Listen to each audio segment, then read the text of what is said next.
All right, cats. Well, for those of you who heard me crying about the handlebars on on my Harley Davidson, with the crazy prices, somewhere between 600 and 1,000 quid to fit handlebars on a motorcycle. Yeah, I know, mental, isn't it? Well, I decided I'd do it myself. Part of me create stays sane. You've got to do something, haven't you? So I came up with a brilliant idea, change the handlebars myself. I've rebuilt a few bikes. I've built a few bikes. I've had a few bikes in magazines. So, changing handlebars, it's not really a big deal, is it? You know, take your grips off, take your electrical switches off, undo 4 bolts on a clamp, take the handlebars off, swap them over. Yeah, not technical. Didn't quite plan out like that. Kind of understood why Harley Davidson went, between 600 and 1,000 quid. I get it now. I hate to admit it, but I get it now. What a bastard of a job. Quite unbelievable. I have ended up sawing handlebars in half and even changing the ends of the handlebars in order to get this fly-by-wire throttle thing to fit. Because it's got like teeth in the end of the handlebar, and the inner diameter of the handlebar is an odd diameter.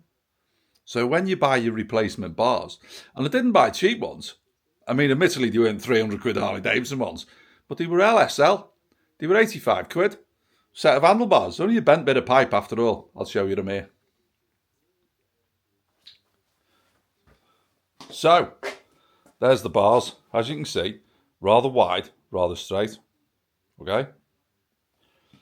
The other things were like ape hangers. What I ended up doing was cutting the end off the ape hangers and cutting the end off the LSL bars and welding on the last sort of 8 inches, re-welded it on in order to get the fly-by-wire throttle thing to fit on the bars. Mad. Absolutely mad. Anyway, it's done now.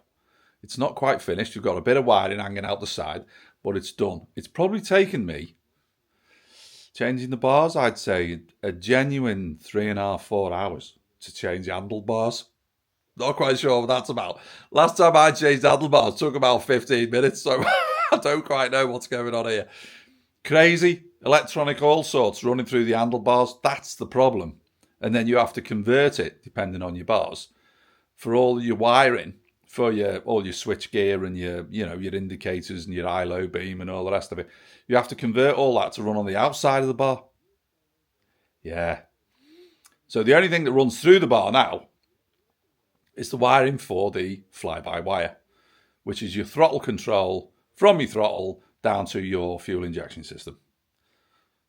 So that is why this was only a quick explanation, more for myself rather. After I had a rant the other day, I thought I better try and explain to people that actually Harley Davidson do have a reason for charging you between 600 and 1,000 quid to change your handlebars.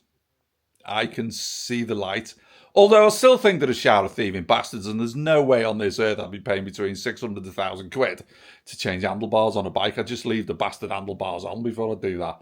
But anyway, if you can do it yourself, it is possible. Don't expect it to be easy, because it's not. It's a fiddly-diddly job. Unless, of course, you're going to pay £300 for Harley Davidson bars. But for the Streetbob, you're kind of limited. I think there's 3 or 4 different types you can get. And none of them were anything like what I wanted, or I would have got them. So if you want to choose anything you want, you're going to have to be prepared for a little bit of sawing, possibly a bit of welding, and a bit of drilling, and generally loads of arsing about. But it's possible. So, am I going to apologise for Harley Davidson for my slagging off session? No. I'm still a load of thieving bastards. But I will admit there is more to it than meets the eye. So, with that in mind, stay sane.